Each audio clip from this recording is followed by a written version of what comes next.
Scan. Link. Link home link complete works. Universal religion, its realization has finished loading. Link. Volume 2 link practical Vedanta and other lectures edit heading level to the way to the realization of a universal religion delivered in the Universalist Church Pasadena, California 28 January 1900. No search has been dearer to the human heart than that which brings to us light from God. No study has taken so much of human energy whether in times past or present as the study of the soul of God and of human destiny.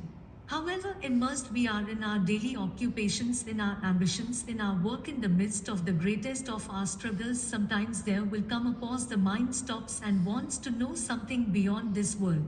Sometimes it catches glimpses of a realm beyond the senses and the struggle to get at it is the result.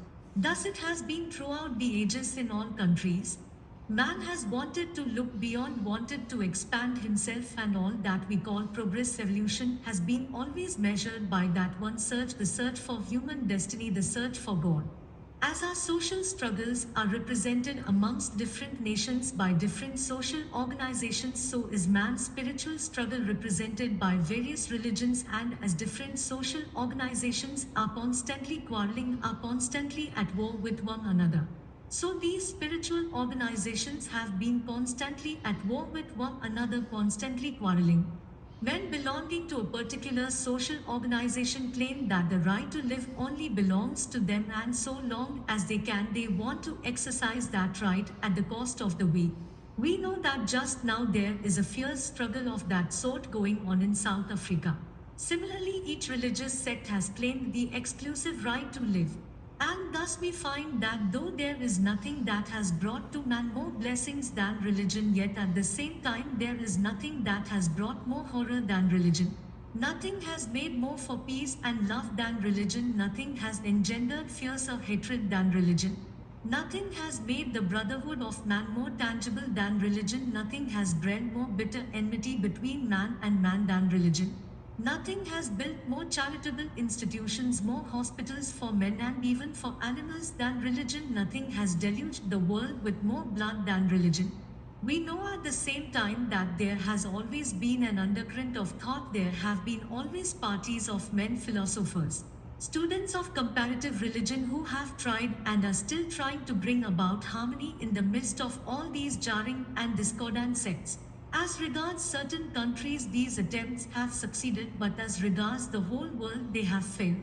There are some religions which have come down to us from the remotest antiquity, which are imbued with the idea that all sects should be allowed to live, that every sect has a meaning, a great idea embedded within itself, and therefore it is necessary for the good of the world and not to be held.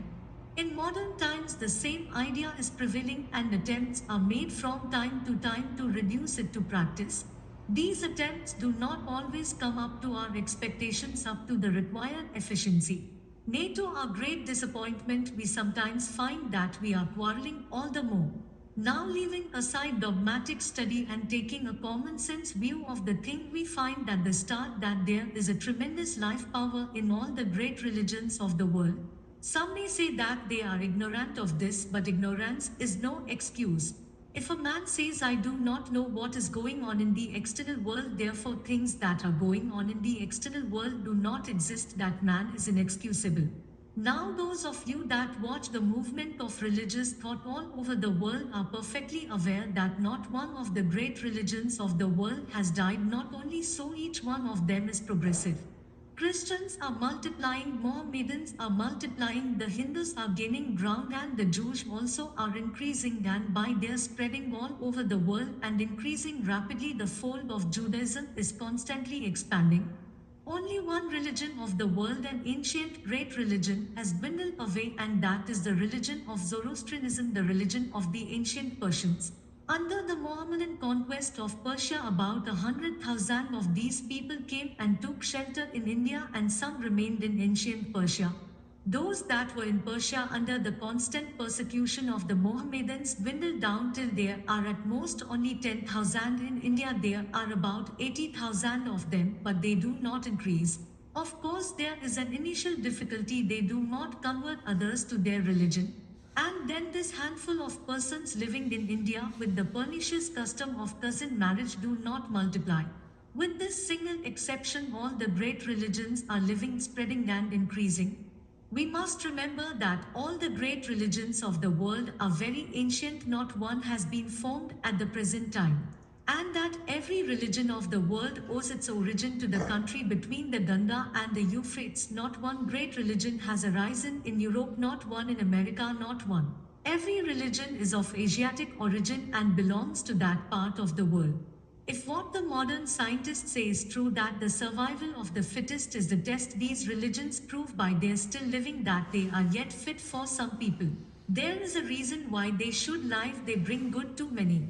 Look at the Mohammedans, how they are spreading in some places in southern Asia and spreading like fire in Africa. The Buddhists are spreading all over Central Asia all the time. The Hindus, like the Jews, do not convert others, still gradually other races are coming within Hinduism and adopting the manners and customs of the Hindus and falling into line with them. Christianity, you all know, is spreading, though I am not sure that the results are equal to the energy put forth. The Christians' attempt at propaganda has one tremendous defect, and that is the defect of all Western institutions. The machine consumes 90% of the energy, there is too much machinery. Preaching has always been the business of the Asiatics. The Western people are grand in organization, social institutions, armies, governments, etc. But when it comes to preaching religion, they cannot come near the Asiatic, whose business it has been all the time, and he knows it. And he does not use too much machinery. This then is a fact in the present history of the human race, that all these great religions exist and are spreading and multiplying. Now there is a meaning certainly to this, and had it been the will of an all-wise and all-merciful Creator that one of these religions should exist and the rest should die, it would have become a fact long, long ago. If it were a fact that only one of these religions is true and all the rest are false, by this time it would have covered the whole ground. But this is not so, not one has gained all the ground. All religions sometimes advance, sometimes decline. Now just think of this: in your own country there are more than 60 millions of people and only 21 millions professing religions of all sorts. So it is not always progress. In every country, probably, if the statistics are taken, you would find that religions are sometimes progressing and sometimes going back. Sects are multiplying all the time. If the claims of a religion that it has all the truth and God has given it all this truth in a certain book were true, why are there so many sects? 50 years do not pass before there are 20 sects founded upon the same book. If God has put all the truth in certain books, He does not give us those books in order that we may quarrel over texts. That seems to be the fact. Why is it? Even if a book were given by God which contained all the truth about religion, it would not serve the purpose, because nobody could understand the book. Take the Bible for instance, and all the sects that exist amongst Christians, each one puts its own interpretation upon the same text, and each says that it alone understands that text and all the rest are wrong. So with every religion, there are many sects among the Mohammedans and among the Buddhists and hundreds among the Hindus. Now I bring these facts before you in order to show you that any attempt to bring all humanity to one method of thinking in spiritual things has been a failure and always will be a failure. Every man that starts a theory, even at the present day, finds that if he goes 20 miles away from his followers, they will make 20 sects. You see that happening all the time. You cannot make all conform to the same ideas, that is a fact, and I thank God that it is so. I am not against any sect. I am glad that sects exist, and I only wish they may go on multiplying more and more. Why? Simply because of this: if you and I and all who are present here were to think exactly the same thoughts, there would be no thoughts for us to think. We know that two or more forces must come into coalition in order to produce motion. It is the clash of thought, the differentiation of thought, that awakes thought. Now, if we all thought alike, we would be like Egyptian mummies in a museum, looking vacantly at one another's faces, no more than that. Whirls and eddies occur only in a rushing living stream. There are no whirlpools in stagnant dead water. When religions are dead, there will be no more sects. It will be the perfect peace and harmony of the grave. But so long as mankind thinks there will be sects, variation is the sign of life and it must be there.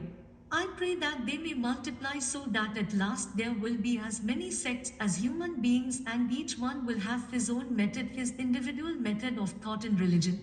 But this thing exists already. Each one of us is thinking in his own way, but his natural course has been obstructed all the time and is still being obstructed.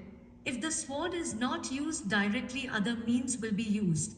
Just hear what one of the best preachers in New York says. He preaches that the Filipinos should be conquered because that is the only way to teach Christianity to them. They are already Catholics, but he wants to make them Presbyterians, and for this he is ready to lay all this terrible sin of bloodshed upon his race. How terrible! And this man is one of the greatest preachers of this country, one of the best informed men. Think of the state of the world when a man like that is not ashamed to stand up and utter such arrant nonsense, and think of the state of the world when an audience cheers him. Is this civilization? It is the old bloodthirstiness of the tiger, the cannibal, the savage coming out once more under new names, new circumstances. What else can it be? If the state of things is such, now think of the horrors through which the world passed in olden times when every sect was trying by every means in its power to tear to pieces the other sects. History shows that the tiger in us is only asleep, it is not dead. When opportunities come, it jumps up and as of old uses its claws and fangs. Apart from the sword, apart from material weapons, there are weapons still more terrible: contempt, social hatred, and social ostracism. Now, these are the most terrible of all inflictions that are hurled against persons who do not think exactly in the same way as we do. And why should everybody think just as we do? I do not see any reason. If I am a rational man, I should be glad they do not think just as I do. I do not want to live in a grave-like land. I want to be a man in a world of men. Thinking beings must differ. Difference is the first sign of thought. If I am a thoughtful man, certainly I ought to like to live amongst thoughtful persons where there are differences of opinion. Then arises the question, how can all these varieties be true? If one thing is true, its negation is false. How can contradictory opinions be true at the same time? This is the question which I intend to answer. But I will first ask you, are all the religions of the world really contradictory? I do not mean the external forms in which great thoughts are planned. I do not mean the different buildings, languages, rituals, books, etc. employed in various religions, but I mean the internal soul of every religion. Every religion has a soul behind it, and that soul may differ from the soul of another religion, but are they contradictory? Do they contradict or supplement each other? That is the question. I took up the question when I was quite a boy and have been studying it all my life. Thinking that my conclusion may be of some help to you, I place it before you. I believe that they are not contradictory, they are supplementary. Each religion, as it were, takes up one part of the great universal truth and spends its whole force in embodying and typifying that part of the great truth. It is therefore addition, not exclusion. That is the idea. System after system arises, each one embodying the great idea, and ideals must be added to ideals. And this is the march of humanity. Man never progresses from error to truth, but from truth to truth, from lesser truth to higher truth, but it is never from error to truth. The child may develop more than the father, but was the father innate? The child is the father plus something else. If your present state of knowledge is much greater than it was when you were a child, would you look down upon that stage now? Will you look back and call it inanity? Why, your present stage is the knowledge of the child plus something more. Then again, we also know that there may be almost contradictory points of view of the same thing, but they will all indicate the same thing. Suppose a man is journeying towards the sun, and as he advances, he takes a photograph of the sun at every stage. When he comes back, he has many photographs of the sun which he places before us. We see that not two are alike, and yet who will deny that all these are photographs of the same sun from different standpoints? Take 4 photographs of this church from different corners, how different they would look, and yet they would all represent this church. In the same way, we are all looking at truth from different standpoints, which vary according to our birth, education, surroundings, and so on. We are viewing truth, getting as much of it as these circumstances will permit, coloring the truth with our own heart, understanding it with our own intellect, and grasping it with our own mind. We can only know as much of truth as is related to us, as much of it as we are able to receive. This makes the difference between man, and occasions sometimes even contradictory ideas, yet we all belong to the same great universal truth. My idea, therefore, is that all these religions are different forces in the economy of God working for the good of mankind, and that not one can become dead, not one can be killed. Just as you cannot kill any force in nature, so you cannot kill any one of these spiritual forces. You have seen that each religion is living. From time to time, it may retrograde or go forward.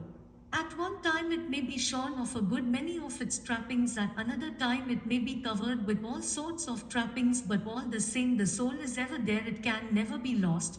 The ideal which every religion represents is never lost, and so every religion is intelligently on the march. And that universal religion about which philosophers and others have dreamed in every country already exists. It is here. As the universal brotherhood of man is already existing, so also is universal religion. Which of you that have traveled far and wide have not found brothers and sisters in every nation? I have found them all over the world. Brotherhood already exists, only there are numbers of persons who fail to see this and only upset it by crying for new brotherhoods.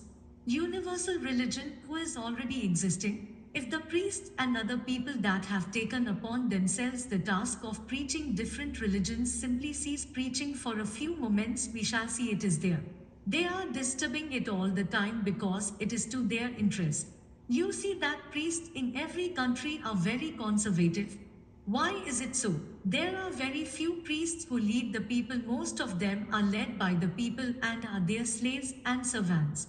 If you say it is dry, they say it is so. If you say it is black, they say it is black. If the people advance, the priests must advance. They cannot lag behind. So before blaming the priests, it is the fashion to blame the priest. You ought to blame yourselves.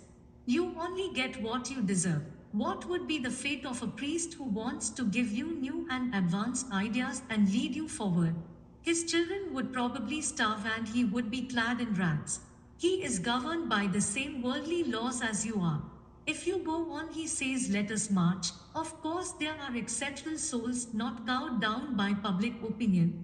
They see the truth and truth alone they value. Truth has got hold of them, has got possession of them as it were, and they cannot but march ahead. They never look backward, and for them there are no people. God alone exists for them. He is a light before them, and they are following that light. I met a Mormon gentleman in this country who tried to persuade me to his faith. I said, I have great respect for your opinions, but in certain points we do not agree. I belong to a monastic order and you believe in marrying many wives. But why don't you go to India to preach? Then he was astonished. He said, why you don't believe in any marriage at all, and we believe in polygamy, and yet you ask me to go to your country.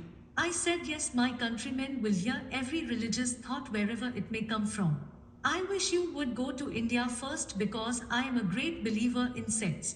Secondly, there are many men in India who are not at all satisfied with any of the existing sects, and on account of this dissatisfaction, they will not have anything to do with religion, and possibly you might get some of them. The greater the number of sects, the more chance of people getting religion.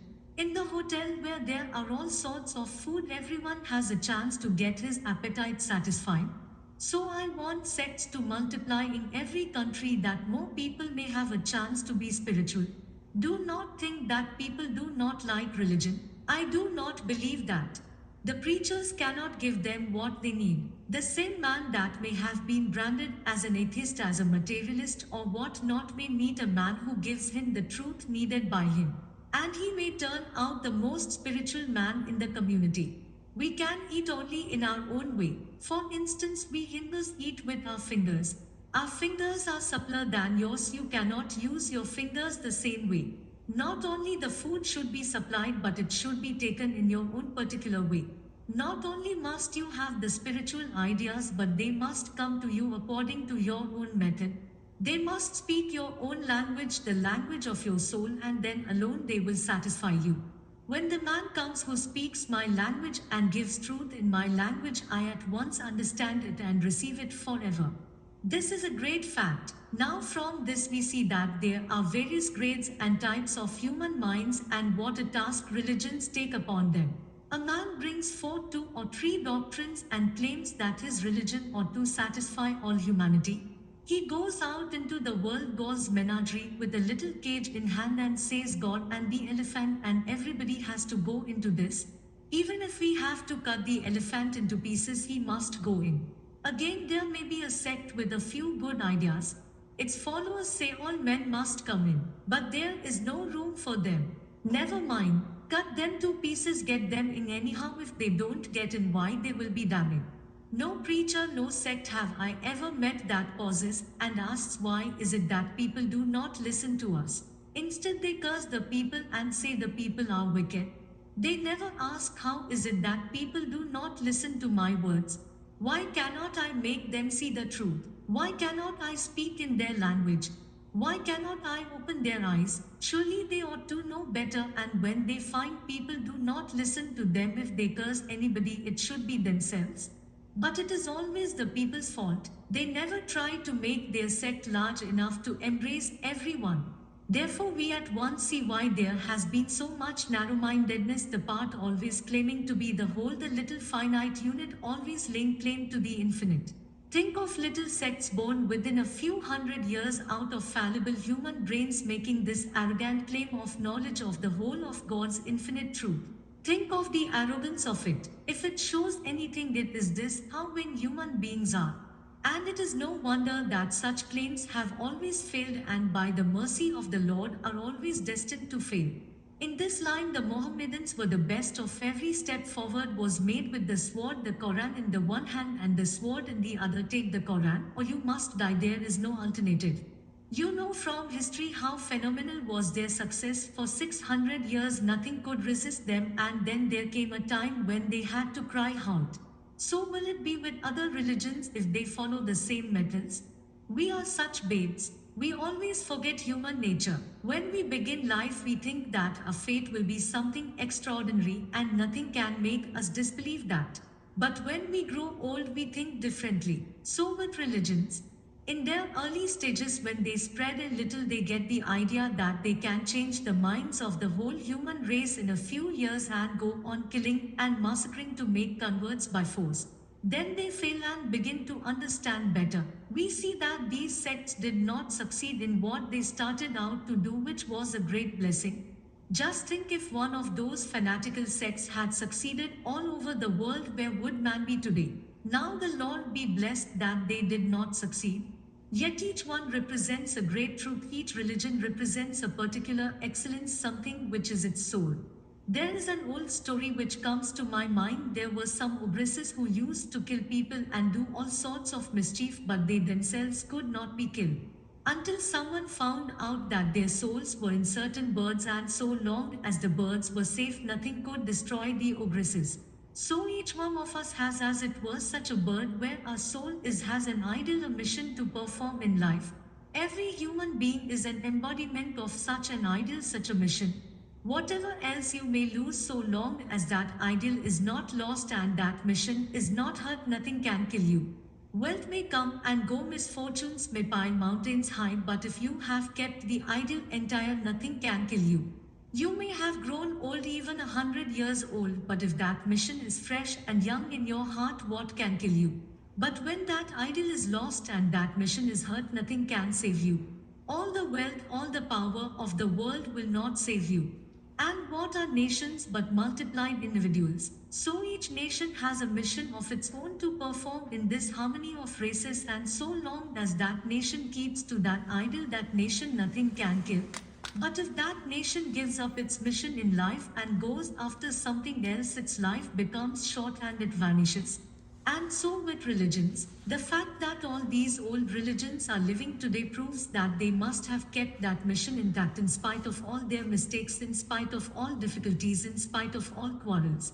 In spite of all the incrustation of forms and figures, the heart of every one of them is sound. It is a throbbing, beating, living heart. They have not lost any one of them the great mission they came for. And it is splendid to study that mission. Take Mohammedanism for instance. Christian people hate no religion in the world so much as Mohammedanism.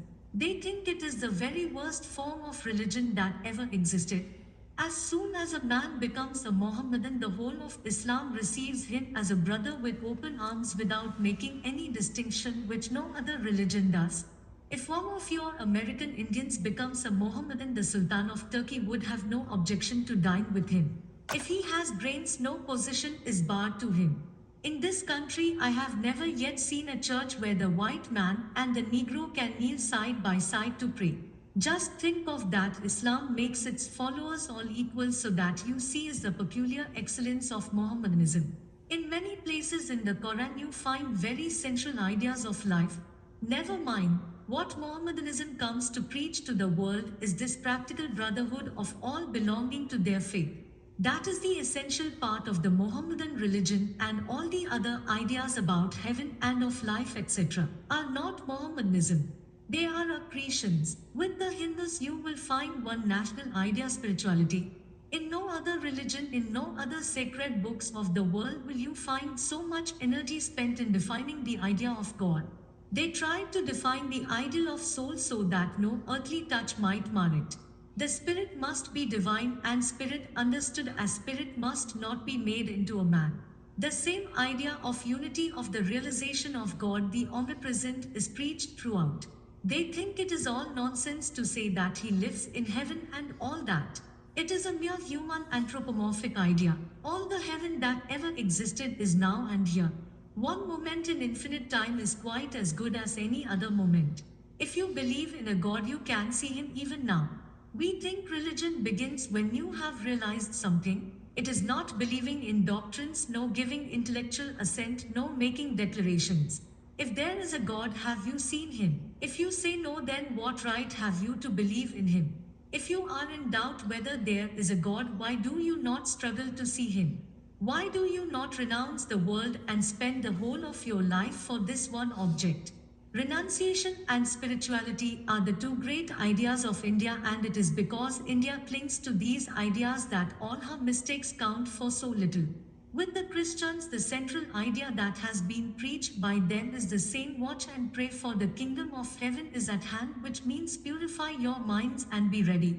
And that spirit never dies. You recollect that the Christians are, even in the darkest days, even in the most superstitious Christian countries, always trying to prepare themselves for the coming of the Lord by trying to help others, building hospitals and so on.